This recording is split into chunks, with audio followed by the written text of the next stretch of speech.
Good morning, good afternoon, good evening, friends. Thanks for joining chapter number 11. मेरा नाम दर्शन शाह है. मैं नेशा इन्वेस्टमेंट्स का ओनर हूँ और हमारी टैगलाइन है, we place our customers first. Out of all the business practices, what I strongly suggest is कि कस्टमर के बेनिफिट्स को पहले देखें. आई एम श्योर वो आपके इंटरेस्ट को अपने आप देख लेंगे. Okay. On that note, moving on, this is a pre-license training of advisors. Insurance course 38. Learning and it is prepared by, this presentation is prepared by the learning and development team of Naisha Investments. Curriculum index is divided, उसको 3 sections में divide किया गया है. Common chapters, life insurance, health insurance. Common chapters के सारे पांचों के पांचों chapters हमने पूरे कर लिए हैं. सेक्शन नंबर 2 जो है लाइफ इंश्योरेंस, उस पे हमने चैप्टर 6, 7, 8, 9, 10 पूरे कर लिए हैं. We are now into chapter number 11 called pricing and valuation in life insurance. तो pricing and valuation in life insurance को देखते हैं. इसके साथ हम आगे बढ़ते हैं. Just a sec. ओके, ठीक है. यहाँ पे आपको कुछ इंपॉर्टेंट कंसेप्ट जानने की खास ज़रूरत है. सबसे पहले तो ये समझ लीजिए कि पॉलिसी लैप्सेशन का मतलब क्या होता है. पॉलिसी लैप्स करने का मतलब ये होता है कि फॉर एग्जांपल आपने 20 साल की पॉलिसी टर्म की एक पॉलिसी ली है जिसके अंदर आपको 10 साल पैसा भरना था. अभी 10 साल पैसा भरना था, आपने 5 साल पैसा भरा और फिर आपने पैसा भरना बंद कर दिया. पैसा भरना बंद करेंगे तो आपको जनरली 30 डेज का एक ग्रेस पीरियड मिलता है जिसके अंदर आपको प्रीमियम पे करना होता है. अगर आप वो 30 डेज के अंदर प्रीमियम पे नहीं करते हैं तो आपकी पॉलिसी पूरी लैप्स हो जाएगी. राइट. ये केस के अंदर आप पॉलिसी को फिर से रिवाइव भी कर सकते हैं, लेकिन रिवाइव करने के लिए आपको बेसिकली आपने जो लास्ट प्रीमियम नहीं भरा है वो आपको पे करना होगा. अगर कंपनी ने कोई रिवाइवल फी रखी है तो वो रिवाइवल फी पे करनी होगी. अगर ये पर्टिकुलर प्लान टर्म प्लान है तो हो सकता है कि आपको फिर से मेडिकल चेकअप के लिए जाना पड़े. राइट. अच्छा, कोई भी पॉलिसी अगर आपको रिवाइव करानी है लैप्सेशन के बाद तो इंडिया में बेसिक जनरल रूल ये है कि आप 5 साल के अंदर, एज पर द बुक्स बोल रहा हूँ, देखिए प्रैक्टिकली तो 2-2 साल के अंदर रिवाइव करानी होती है, ऐसे रूल्स होते हैं, लेकिन as per the books of IC 38 आप 5 साल के अंदर मैक्सिमम एक फेज है जिसके अंदर आप पॉलिसी को रिवाइव करा सकते हैं.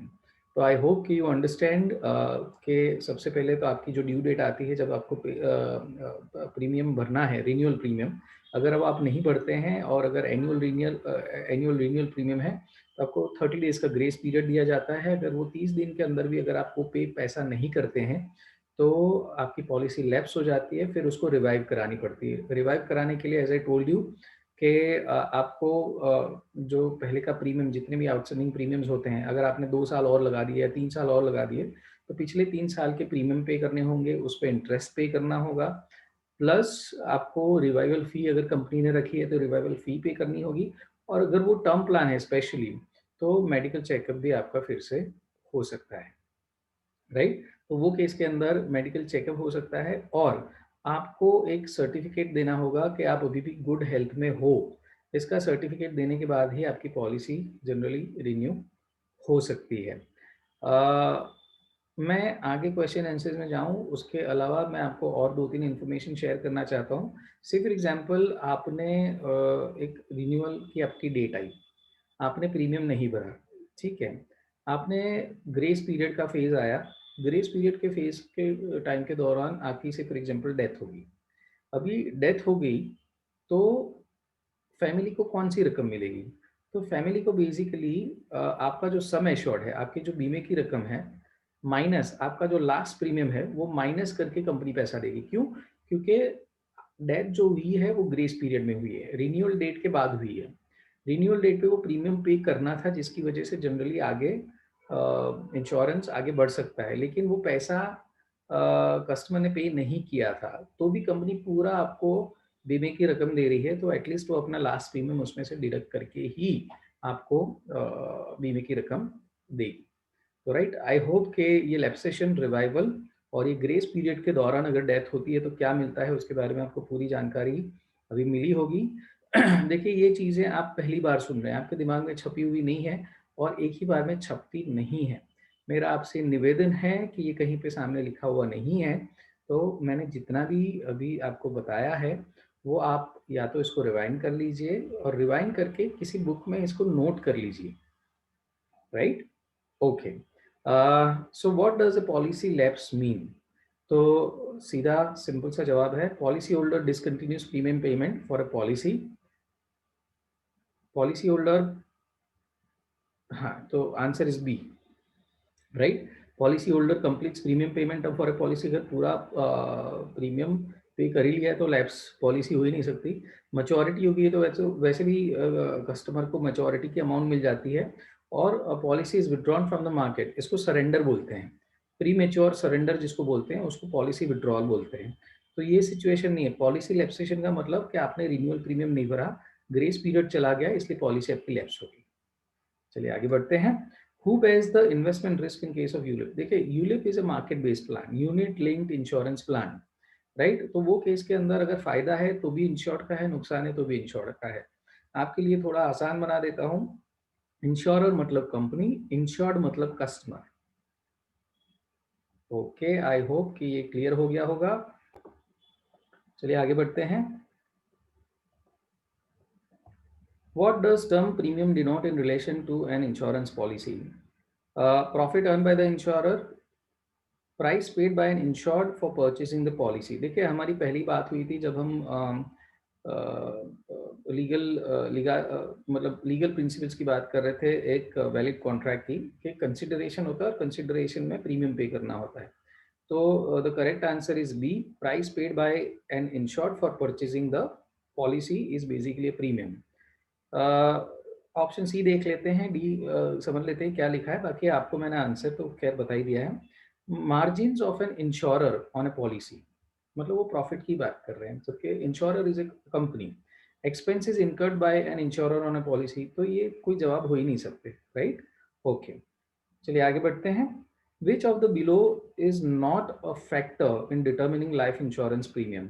नॉट ए फैक्टर, देखिए मोर्टालिटी मतलब मृत्यु दर हो गया, रिजर्व्स मतलब कंपनी के पास जितना भी पैसा पड़ा है वो रिजर्व्स हो गए, और मैनेजमेंट एक्सपेंसेस मतलब ये पूरी कंपनी चलाने के एक्सपेंसेस तो होती हैं, तो ये तीनों फैक्टर्स इसमें काउंट में होते हैं।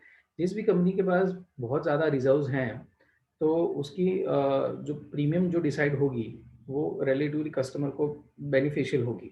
अगर रिजर्व्स कम है तो प्रीमियम ज़्यादा होगा, ये भी होता है। तो रिबेट करके कोई फैक्टर नहीं होता है इसके अंदर, राइट? तो rebate is not a factor in determining life insurance premium. चलिए moving on. What is a policy withdrawal? अभी देखिए, से फॉर एग्जांपल मैंने अभी आपको थोड़ी देर पहले एक एग्जांपल दिया था कि आपने 20 साल की पॉलिसी ली है। अभी 20 साल की पॉलिसी में ये मान के चलते हैं कि पॉलिसी के अंदर दो बेनिफिट्स थे कि अगर बीच में डेथ होती है तो डेथ बेनिफिट मिलना मिलना था, और अगर डेथ नहीं होती है तो 20 साल के बाद मैच्योरिटी बेनिफिट मिलना था। अभी मैच्योरिटी बेनिफिट अगर देखने जाएं तो 20 साल तक काफ़ी टाइम, कभी-कभी ये हो जाता है कि लोगों को पैसों की ज़रूरत पड़ जाती है, कभी-कभी।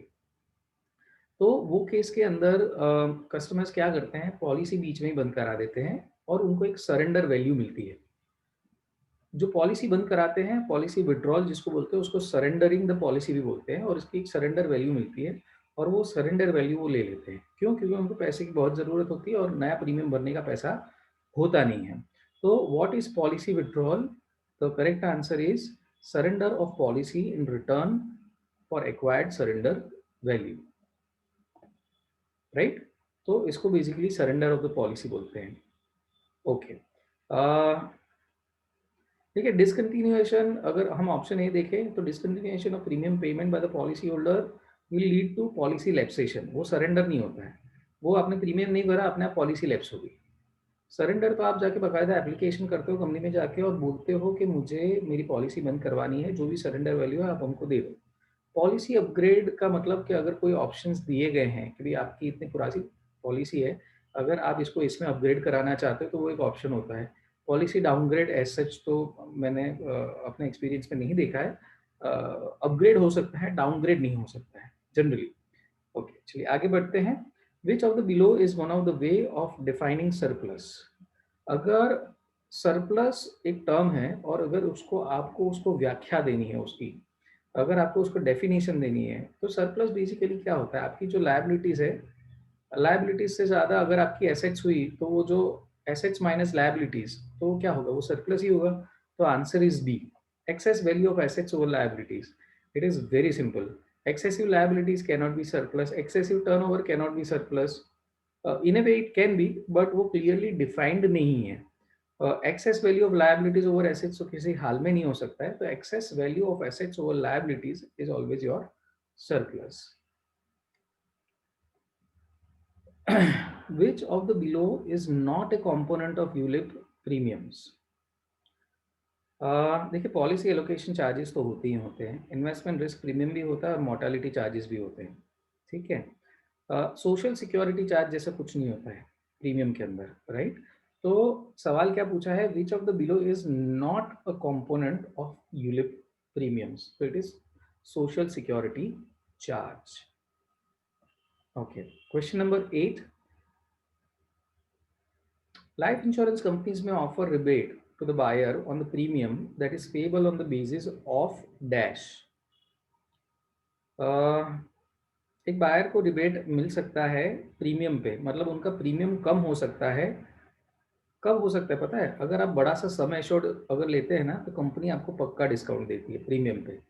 अगर सी फॉर एग्जाम्पल आप 50 लाख के बदले 2 करोड़ का अगर आप इंश्योरेंस लोगे ना, तो आपका प्रीमियम 50 लाख के हिसाब से जो होता है मल्टीपल फोल्ड में, अगर 2 करोड़ लोगे तो वो काफ़ी कम हो जाता है। तो वो रिबेट डेफिनेटली, अगर आपने हायर सम एश्योर्ड लिया है तो आपको पक्का रिबेट मिल सकता है। So answer has to be A, sum assured chosen by the buyer. ठीक है। Type of policy chosen by the buyer, term of the plan chosen by the buyer, mode of payment chosen by the buyer, cash credit वो term पे कभी भी आपको कोई benefit rebate के form में नहीं होता है।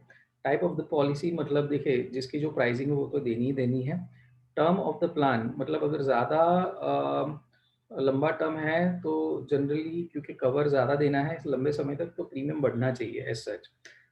लेकिन यस, अगर आप सम एश्योर्ड ज़्यादा अगर लेते हैं तो आपको डेफिनेटली आपको उसमें रिबेट मिलता है। Okay, question number 9, interest rates are one of the important components used while determining the premium.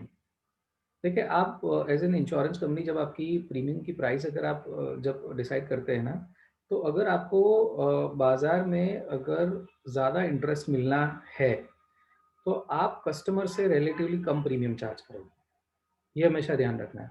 क्यों? क्योंकि कस्टमर के पास से जो भी पैसा आता है वो कंपनी के पास रहता है, कंपनी उसको ब्याज पे रखती है। अगर कंपनी को अच्छा ब्याज मिल रहा है उस पे, वो आपसे पक्का कम प्रीमियम चार्ज करेगी।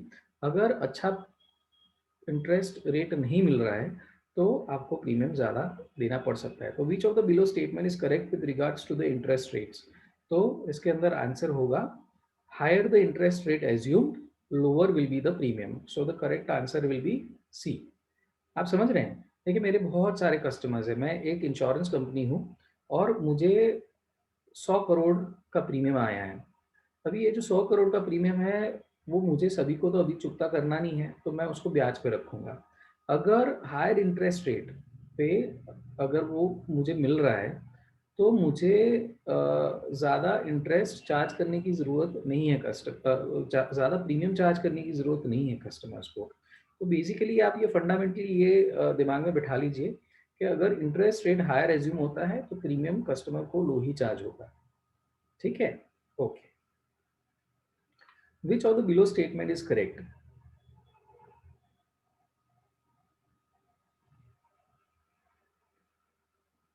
अच्छा, देखिए, मैंने अपना खुद का बिजनेस शुरू किया है। ये मुझे बहुत अच्छी तरीके से पता है कि आप जब नया बिजनेस शुरू करते हैं ना, तो आपकी इनकम नए नए बिजनेस में तगड़ी बिल्कुल नहीं होती। अभी वो टाइम पे आपके खर्चे ज़्यादा होते हैं। अभी जब खर्चे ज़्यादा होते हैं और इनकम नहीं है, तो बिजनेस में स्ट्रेन तो वही स्टेज पे आएगा। तो इसका क्लियर आंसर है answer D, business strain arises because of excess expenses at the new business stage. ठीक है। चलिए, एक्चुअल आंसर तो पता चल गया। लेट अस सी कि ए बी सी क्या कहना चाहते हैं। Business strain is difficulty face by companies in securing new business. खैर रिलेटिवली सही बात है, लेकिन देखिए securing new business is anyway difficult any time, right? Business strain arises at the end of the policy term. Business strain policy term के साथ कोई connection नहीं है। Business strain arises because of excess premium, कोई connection नहीं है। ये मेरे ख्याल से ये जो पर्सपेक्टिव हो, जो बिजनेस ओनर के पर्सपेक्टिव से है मेरे हिसाब से, और इसके अंदर बहुत ही सिंपल सी बात यह है कि बिजनेस स्ट्रेन तभी अराइज होता है जब आपका नया बिजनेस है और आपका एक्सेसिव एक्सपेंसेस हो रहे हैं। With regards to valuation of assets by insurance companies, dash is the value at which the life insurer has purchased or acquired its assets. जब इंश्योरेंस कंपनीज के वैल्यूएशन की बात आती है ना, तो वैल्यूएशन की बात आती है तो dash is the value eight which the life insurer has purchased और एक्वायर्ड हिज एसेट्स। तो कोई भी इंश्योरेंस कंपनी ने अपनी जब असेट्स खरीदी होती हैं, तो वो क्या होती है? वो मार्केट वैल्यू थोड़ी होती है, वो बुक वैल्यू होती है। मतलब उन्होंने जब खरीदा था तो उसकी बुक वैल्यू क्या थी? Market value will be the current times, कि अभी उसकी मार्केट वैल्यू क्या है। जब उन्होंने खरीदा था तो क्या वैल्यू थी? तो that is basically book value, right? Okay. In case of Dash, a company expresses the bonus as a percentage of basic benefit and already attached the bonus.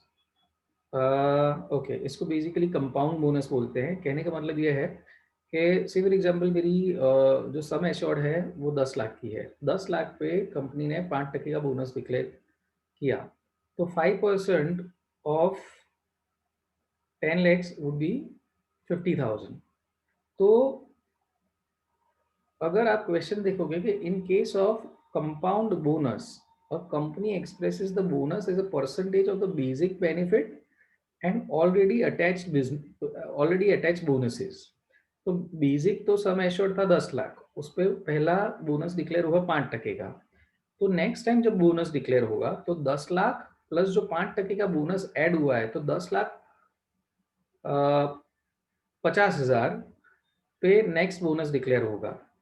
ठीक है, तीसरा बोनस डिक्लेयर होगा 10 लाख प्लस 50,000, और उसके बाद जो बोनस डिक्लेयर हुआ है उस पर 5% होगा। तो ये बेसिकली कंपाउंडिंग बोनस है, राइट? मेरा आपसे ये निवेदन है कि किसी भी क्वेश्चन आंसर को अच्छे से समझने के लिए बहुत ही ज़्यादा इम्पोर्टेंट ये है कि आप उसके क्वेश्चंस अच्छे से समझें। अगर आप टर्म्स को अच्छे से पकड़ लेंगे, देखिए यहाँ पे क्लियरली क्या लिखा है, in case of dash a company expresses the bonus. Expresses the bonus मतलब बोनस डिक्लेयर करती है as a percentage of basic benefit. तो अभी मैंने जो एग्जांपल दिया, बेसिक बेनिफिट क्या था? 10 लाख पे 5%, एंड ऑलरेडी अटैच्ड बोनस, और पहले जो ऑलरेडी बोनस डिक्लेयर हुआ है उस पर भी 5%। तो उसको क्या बोलते हैं? उसको कंपाउंड बोनस बोलते हैं। चक्रवृद्धि ब्याज जो हम बोलते हैं, चक्रवृद्धि बोनस बोलते हैं इसको, राइट? आई होप कि आपको ये समझ में आया होगा। It's a compound bonus. On this note guys, thank you so much for watching this video. अगर आपको ये वीडियो पसंद आया है तो लाइक करिएगा, अपने दोस्तों को हेल्प करने के लिए सब शेयर करिएगा। अगर उनको इंश्योरेंस कंसेप्ट्स को जानना है, अगर उनको IC38 के एग्जाम्स को क्लियर करना है तो भी शेयर करिएगा। सब्सक्राइब करके बेल नोटिफिकेशन ज़रूर दबाइएगा, जिससे कि आपको हमारे जो नए नए वीडियोस अपलोड हों वो आपको मिलते रहें। और उसके साथ साथ उसके साथ साथ स्पेशली आपके कमेंट्स हमारे लिए सबसे ज़्यादा ज़रूरी हैं। आपके कमेंट्स इसलिए ज़रूरी हैं क्योंकि अगर आपको ये वीडियो कंटेंट्स पसंद आ रही है तो आप उसको मतलब इंकरेजिंग कमेंट्स के द्वारा हमको फर्दर मोटिवेट कर सकते हैं। अगर आपको पसंद नहीं आ रही है और अगर आपको कहीं ना कहीं पे लग रहा है कि आपको इसमें कुछ सुधार की ज़रूरत है, तो आप हमको कंस्ट्रक्टिव फीडबैक दे सकते हैं in the form of comments. तो अच्छे कमेंट्स, कंस्ट्रक्टिव कमेंट्स हमें ज़रूर बताइएगा। हम आपका कमेंट्स डेफिनेटली पढ़ते हैं, और पढ़ने के बाद हम उसको इम्प्लीमेंट करने की ज़रूर कोशिश करते हैं और करेंगे। तो इसी नोट पे थैंक यू सो मच। मिलते हैं नेक्स्ट चैप्टर में, चैप्टर नंबर 12। इसी के साथ बाय बाय।